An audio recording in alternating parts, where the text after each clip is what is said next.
yun lang bang message na bilis-bilisan yung pag-file, yung mga rally this weekend.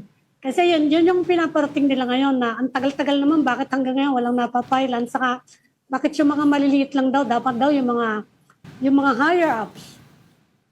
Mukhang yung target nila this December, before Christmas, medyo hindi naman mga small fry. No? Yeah.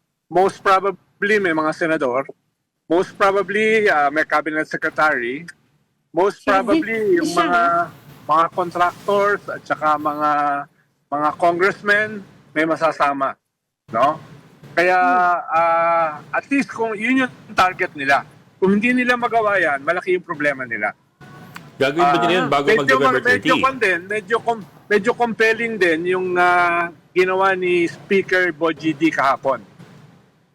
Ginawa nilang priority bill yung ICI bill na to strengthen yung ICI at saka amazingly nag-propose sila ng anti-dynasty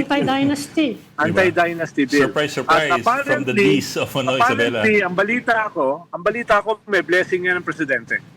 The anti-dynasty bill. Yes. Yeah. Yes. Nagtawag si Bogie D ng tinawagan niya yung mga kasama niya to support it, di ba?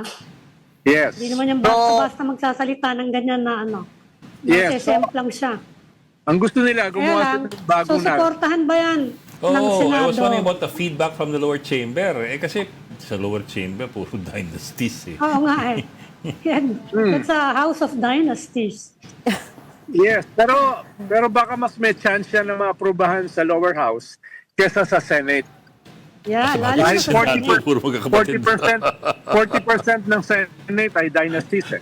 Mas malala sa Senate.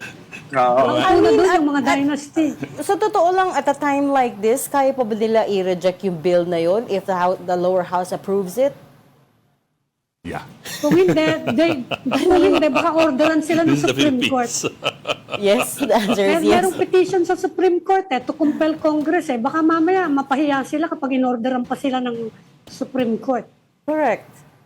May mga petitions before the Supreme Court to compel Congress to do their duty of passing the enabling law as required in the Constitution. But the enabling law will also set the definitions eh. So it's up to Congress to define the dynasty and the details. The devil in the details. To say what comprises the dynasty. Magle-level up din yung simbahan at saka civil society. Halimbawa, sa November 30, hindi lang anti-corruption yung message, anti-dynasty. Hindi yan sa EDSA lang. Lahat ng simbahan magkakaroon ng mobilization nationwide. That hasn't happened in recent memory. So lahat ng simbahan anti-corruption, anti-military junta, and anti-dynasty. So three things. The rallying cry is composed of three elements. No corruption, no dynasties, no military junta. Yes. At nationwide, nationwide, hindi lang sa EDSA. Parang ang dami naman asks.